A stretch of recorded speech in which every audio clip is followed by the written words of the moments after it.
नमस्कार मंडळी, श्री स्वामी समर्थ. ओम श्री कालभैरवाय नमः. 12 नोव्हेंबर 2025 रोजी कालाष्टमी म्हणजेच कालभैरव जयंती आहे. भगवान शंकराचा 5वा अवतार म्हणजे कालभैरवनाथांची या दिवशी आपल्याला पूजा करायची आहे, मंत्र साधना करायची आहे. आर्थिक समस्या असेल तर दुसरी कुठली समस्या असेल किंवा नोकरी व्यवसाय या ठिकाणी काही जर अडचणी असतील, शत्रुपीडा असेल, कोणी त्रास देत असेल, चोरी झाली असेल किंवा एखाद्या व्यवहारामध्ये आपली फसवणूक झाली असेल तर अशा सर्वांनी 12 नोव्हेंबर 2025 रोजी कालभैरवनाथांची पूजा आपल्याला करायची आहे. तसेच मी काही उपाय सांगेल ते अवश्य करा. काय होतं तर यामुळे आपल्या घरातील काही जे वास्तुदोष असतात ते दूर होतात. ग्रहपीडा असेल तर तीही दूर होते. अशा पद्धतीने तुम्ही पूजा करा. बघा, कालभैरव हे भगवान शंकराचे 5वे अवतार मानले जाते. चंड भैरव, उन्मत्त भैरव, क्रोध भैरव ही त्यांची नावे आहेत. सवान म्हणजेच श्वान म्हणजेच कुत्रा हे त्यांचे वाहन आहे. त्यांच्या 4ही हातामध्ये शस्त्र आहेत. कालभैरवनाथ हे प्रचंड पराक्रमी आहेत. त्यांचे प्रथम दर्शनी जे रूप आहे ते कोणालाही भय उत्पन्न करेल असे आहे. मनोभावे जो कोणी कालभैरवाची सेवा करेल, साधना करेल, पूजा करेल, त्यांची शत्रुपीडा त्यांना कधीच होणार नाही. तसेच बाहेरची काय वाईट बाधा असते त्या शक्तीपासूनही त्याचं नेहमी रक्षण होत असतं. त्यामुळे 12 नोव्हेंबर 2025 रोजी कालाष्टमीच्या दिवशी कालभैरव जयंती आहे आणि ती आपण कशी साजरी करायची, घरच्या घरी आपण कशी साजरी करायची ते या व्हिडिओमध्ये जाणून घेणार आहोत. चला तर मग आपण घरच्या घरी छोटीशी पूजा कशी करायची, मंत्र साधना करायची ते आपण या व्हिडिओमध्ये जाणून घेणार आहोत. बघा, प्रथम काय करायचं, प्रथम आपण या दिवशी कशी पूजा करायची. बघा, सकाळी लवकर उठायचं, पांढरे वस्त्र असेल तर ते घालायचे. वस्त्र म्हणजे काय तर पांढरे कपडे घालायचे आणि नसतील तर तुम्ही कोणत्याही रंगाचे घालू शकतात, फक्त काळा रंग सोडून. आपल्या जवळपास कोठेही कालभैरवांचे मंदिर असेल तर सकाळी किंवा संध्याकाळी दर्शन अवश्य घ्या. समजा कालभैरवनाथांचे मंदिर नसेल तर शिवालय असेल किंवा भगवान शिवाचं मंदिर असेल त्या ठिकाणी जावं, सकाळी किंवा संध्याकाळी दर्शन घ्यावं आणि दर्शन घेताना काही विशिष्ट वस्तू आपण त्या ठिकाणी अर्पण कराव्यात. बघा, काय असतात, अख्खे उडीद, थोडेसे काळे तीळ, थोडासा सेंदूर किंवा एक नारळ कालभैरवनाथांच्या चरणी अर्पण करायचा. या वस्तू अर्पण करत असताना ओम श्री कालभैरवाय नमः हा मंत्र म्हणायचा. म्हणजे कोणता मंत्र म्हणायचा? ओम श्री कालभैरवाय नमः हा मंत्र म्हणावा. कालभैरवनाथांचे मंदिर जर नसेल तर भगवान शंकराच्या मंदिरामध्ये आपण काळे तीळ, उडीद आणि एक नारळ अर्पण करावा. 12 नोव्हेंबर बुधवारी आपण कालभैरव जयंती साजरी करणार आहोत. दुपारी ठीक 12 वाजता कालभैरवांचा जन्म साजरा होतो. तुमच्या जवळपास, घरांच्या जवळपास जर कालभैरवनाथांची मंदिर असेल तर तुम्ही तेथे जाऊन हा जन्मोत्सव अवश्य साजरा करावा. आणि सोबतच आपल्याला नैवेद्य देखील सोबत घेऊन जायचा आहे. त्याचा मान सन्मान झाला आणि नैवेद्य म्हणून तुम्हाला काय घेऊन जायचं आहे तर मी तुम्हाला सांगणार आहे की कालभैरवनाथांना वांग्याचं भरीत आणि बाजरीची भाकरी आणि कांदा ही खूप त्यांना आवडते. त्यामुळे कालभैरवनाथाला जाताना तुम्ही काय नैवेद्य घेऊन जाल तर वांग्याचं भरीत, बाजरीची भाकरी आणि एक कांदा, एक लिंबाची फोड तुम्हाला घेऊन जायची आहे. या नैवेद्यासोबतच अख्खे उडीद, काळे तीळ, एक नारळ, एक खडीसाखर, सेंदूर हे तुम्हाला घेऊन जायचं आहे. कालभैरवाच्या चरणावर तुम्हाला नारळ, अख्खे उडीद, काळे तीळ, खडी साखर, शेंदूर ठेवायचा आहे आणि नैवेद्यही तुम्हाला अर्पण करायचा आहे. आता घरी कुठली पूजा करायची? आपल्या घरी देवघरासमोर बसायचं. सकाळी किंवा संध्याकाळी आपल्या मनात शिवलिंग असेल किंवा शिवलिंगावरती या दिवशी अभिषेक अवश्य करावा. म्हणजेच तामणामध्ये शिवलिंग घ्यायचं. शिवलिंगावर शुद्ध जल आणि पंचामृत, पुन्हा शुद्ध जल आणि पंचामृताने त्याचा अभिषेक करून घ्यायचं. स्नान घालायचं. शिवलिंगावरती शुद्ध जल वाहत राहायचं. सोबत शिवस्तोत्र किंवा ओम नमः शिवाय या मंत्राचा 108 वेळा पठण करायचं. शिवलिंगाला स्नान घालायचं. शिवलिंग स्वच्छ पुसून घ्यायचं आणि पुन्हा आपल्या देवघरामध्ये घरामध्ये स्थापित करायचं. त्याला भस्म लावायचं, पांढरा गंध लावायचं, पांढरी फुलं अर्पण करायची, बेलपान असेल तर बेलपानसुद्धा अर्पण करायचं. भगवान शिवाचं आणि कालभैरवनाथांचे स्मरण करून काही जे स्तोत्र असतात त्याचे मंत्र पठण करायचे. त्यामध्ये प्रामुख्याने कालभैरव अष्टक जे असतं ते 11 वेळा जरूर पठण करायचं.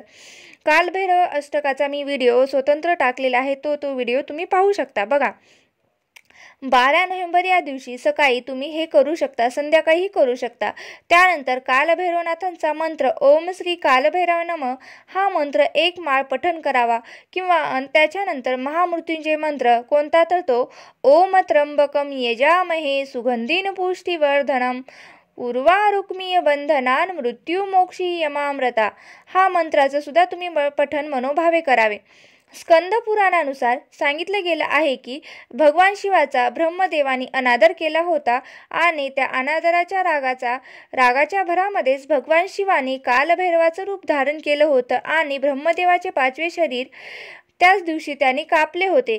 म्हणून एक प्रकारे भगवान शंकराचं उग्र आणि संरक्षण रूप मानलं गेलं आहे. कालभैरवाचे हे जे रूप आहे ते आता तुम्हाला समजले असेल. बघा, आता कालभैरवबद्दल आता आपण सगळ्यांना सांगू इच्छितो की आपल्या देवघरामध्ये जे कालभैरवनाथाचा काही टाक असतो त्या आता आमच्या देवघरामध्ये काही पण कालभैरवाचे वगैरे असो किंवा भैरोबाच्या टाकाची पूजा देवघरामध्ये आपण करू शकतो. पण कालभैरवनाथांची देवघरामध्ये पूजा होत नाही आणि त्यांची काही मूर्ती असेल किंवा टाक असेल तो देवघरात पूजला जात नाहीत. आणि सोबतच कालभैरव जे आहेत ते आपल्या काशीचे म्हणतात ना, तिकडेच रक्षण देखील मानले जाते. तर अशा प्रकारे इतकं महत्त्वाचं या कालभैरवनाथाचं आहे आणि सोबतच ही एक संरक्षण देवता आहे.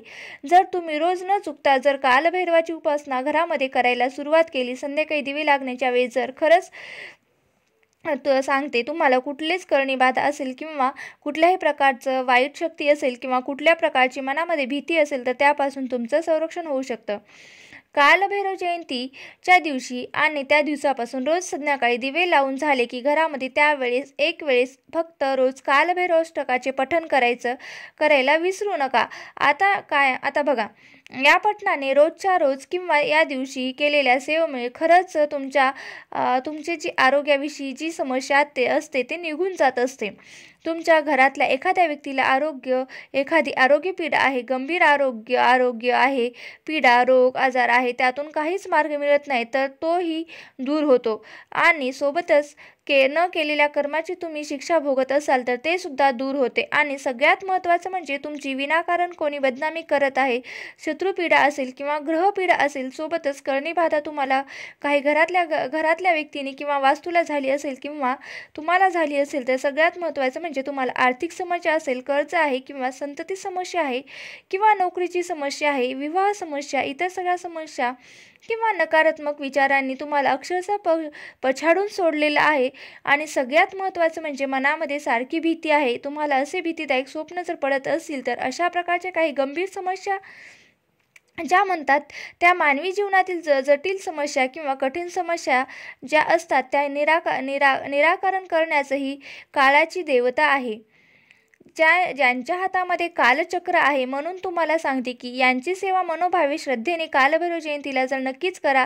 पण त्या दिवसापासून रोज घरामध्ये दिवे लागण्याच्या वेळेस रोज हे स्तोत्र पठण करायला विसरू नका. 5 मिनिट फक्त लागतात हे स्तोत्र पठण करा आणि नक्कीच बघा त्याचा अनुभव तुम्हाला येईल. हे जे स्तोत्र म्हणजेच कालभैरव अष्टक आहे ते मी तुम्हाला आधीच सांगितले आहे की माझ्या यूट्यूब चॅनलवर मी अपलोड केलेले आहे. ऑलरेडी तुम्ही ते ऐकू शकता. बघा, नंतर आणि जो मी तुम्हाला जो नैवेद्य सांगितला आहे तोही तुम्ही नैवेद्य अर्पण करू शकता. आता बघा, तुम्हाला सांगितल्याप्रमाणे कालभैरवनाथांचा मान सन्मान सुद्धा या दिवशी त्यांचा करायला विसरू नका. मान सन्मान सुद्धा करायचं विसरू नका.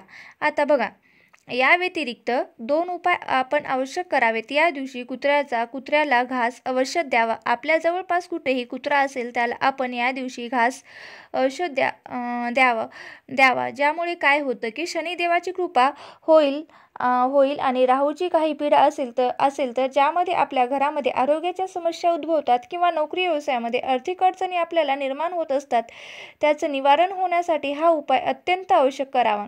काळा कुत्रा असेल तर उत्तमच, काळा कुत्रा असेल तर अतिउत्तमच.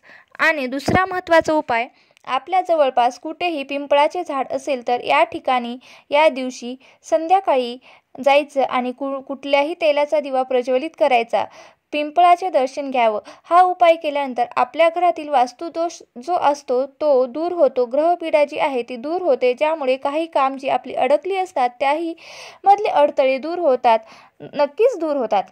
बघा, काल अष्टमी तिथी 11 नोव्हेंबर 2025 रोजी रात्री 11:08 सुरू होईल आणि अष्टमी तिथी 12 नोव्हेंबर 2025 रोजी रात्री 10:58 संपेल. 12 नोव्हेंबर 2025 रोजी सकाळी पूजा मुहूर्त, पूजेची वेळ सकाळी 6:30 ते 9:30 पर्यंत आहे, म्हणजे 6:32 ते 9:23 पर्यंत आहे. निशिता काल मुहूर्त म्हणजे पूजेची वेळ 12 नोव्हेंबर 2025 रोजी रात्री 11:39 ते 12:32 पर्यंत असेल. आता ही वेळ तुम्हाला माहितीसाठी दिलेली आहे, पण तुमच्या वेळेनुसार तुम्ही जमेल त्या वेळेमध्ये पूजा किंवा सेवा करू शकता. बघा, तर अशा प्रकारे तुम्हाला 12 नोव्हेंबरला कालभैरव जयंती ही साजरी करायची आहे, सेवा सुद्धा करायची आहे. नक्कीच करा आणि इतरांना सुद्धा सांगा. आपण जर इतरांना सांगितलं तर ते अजून त्याचं पण पुण्य आपल्याला लाभतं. तर ही पूर्ण माहिती तुम्हाला कशी वाटली, पूर्ण व्हिडिओ कसा वाटला, व्हिडिओला नक्की एक लाईक करा, शेअर करा आणि चॅनलला सबस्क्राईब करायला विसरू नका. व्हिडिओ शेवटपर्यंत पाहिल्याबद्दल अगदी मनापासून मी तुमची खूप खूप आभारी आहे. धन्यवाद. श्री स्वामी समर्थ. जय जय स्वामी समर्थ. ओम श्री कालभैरवाय नमः. ओम श्री कालभैरवाय नमः. ओम श्री कालभैरवाय नमः. ओम श्री कालभैरवाय नमः. ओम श्री कालभैरवाय नमः.